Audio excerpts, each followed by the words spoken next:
halos hindi na makita yung screen ni ma'am dahil sa nangyari sa kanya.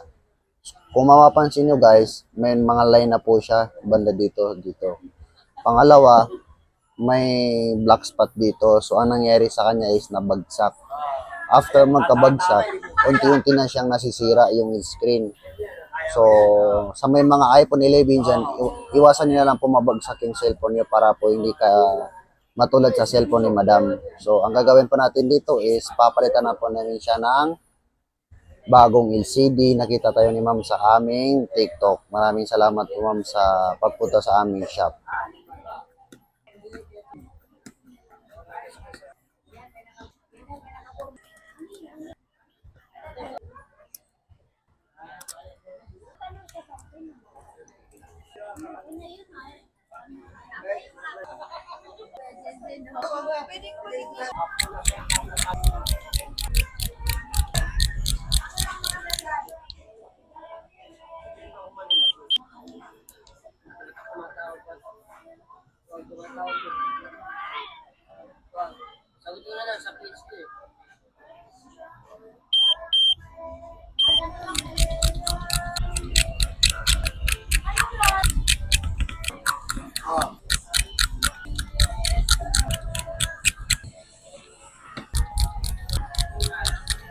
So, yun na. Okay na po yung iPhone 11.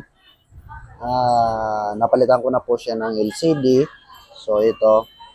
May truto na rin po siya. So, pag magpapagaya kayo sa amin, makikita niyo po yun habang ginagawa namin yung phone nyo. Pangalawa, wala pong magbabago doon or wala pong madidelete na files. So, mag-team lang po kayo sa aming IFI page, cellphonerepair.ab. Huwag nyo rin po kalimutan mag-like and follow. Maraming salamat po and God bless.